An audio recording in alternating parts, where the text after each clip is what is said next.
Jared made his living with breath and syllable. His voice was his craft, tempered in the hushed corridors of a sound booth and midnight sessions, shaped against pop filters and glass panes that knew his face better than most friends did. A voice actor, an audiobook narrator, he fed families on the melodies of novels, not his own. Some voices strive to be seen.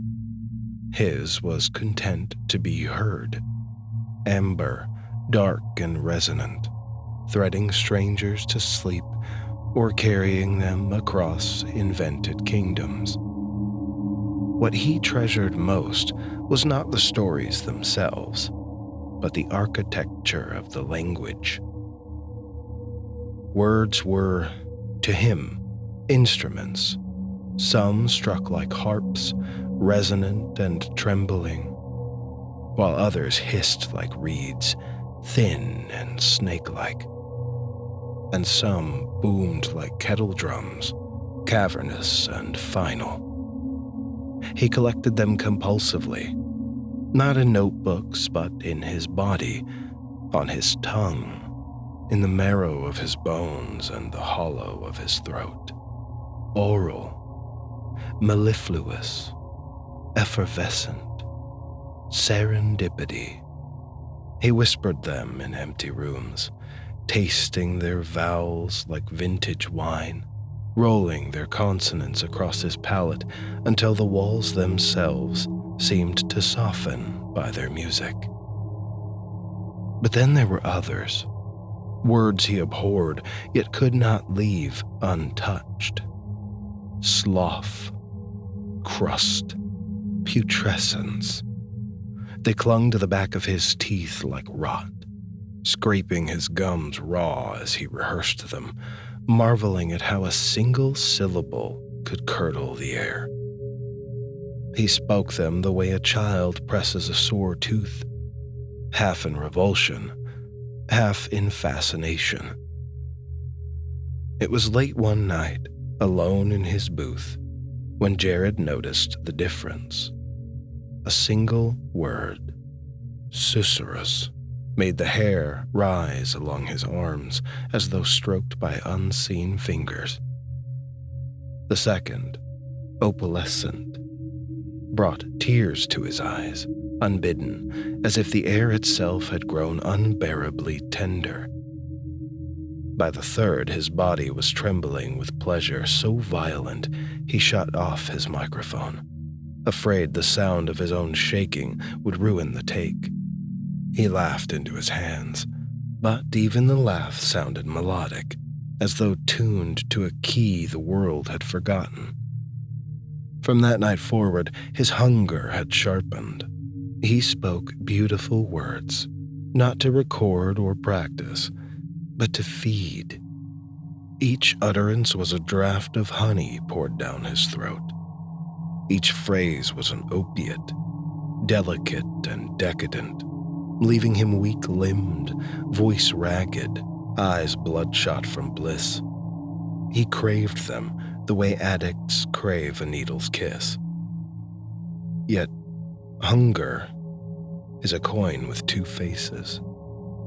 After weeks of indulgence, the words lost their luster, the sweetness dulling like spoiled fruit. In desperation, Jared turned to the other side of his hoard, the jagged words, the ones that clattered and scraped. He spoke them in a whisper at first, recoiling at the taste. Miasmatic, sputter, scab, mephitic. They left his mouth raw, his stomach twisting, but the air thickened when they were uttered.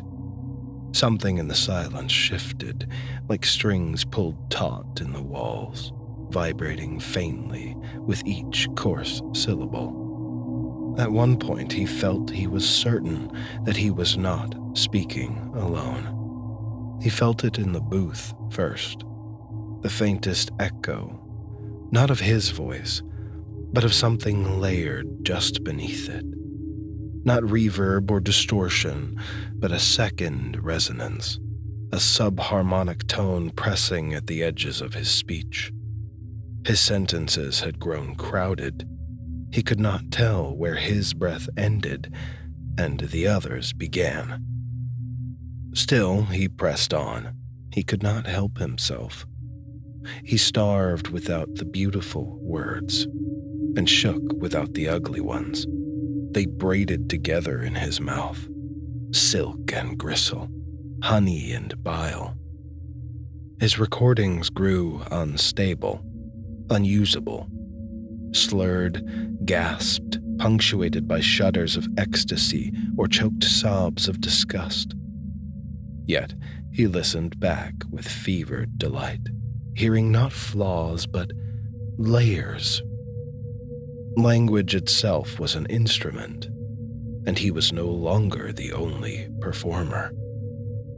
The culmination came without intent.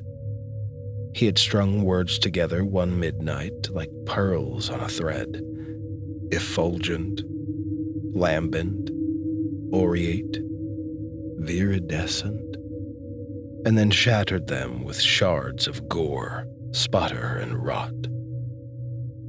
The result was a chord, not a sentence, an impossible harmony that rattled the booth's soundproofing and split his gums until blood coursed over his teeth.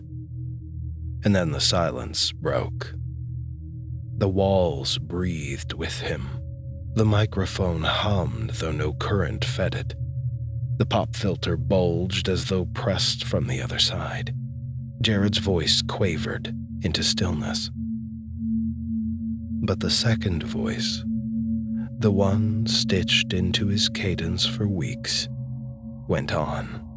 It whispered in tones that flayed, words without shape or letter, syllables like glass dragged across slate. It was unbearable, and it was exquisite. Jared speaks rarely now, his tongue grown thin and pale as though worn by constant use, almost translucent in the light. Yet his lips move ceaselessly, framing words that no longer exist, syllables that shiver in the ear but dissolve when grasped. He is not narrating books anymore. He's narrating something else, something that is listening. And when that something answers, when it murmurs its reply through his ruined throat, the sound is nearly beautiful.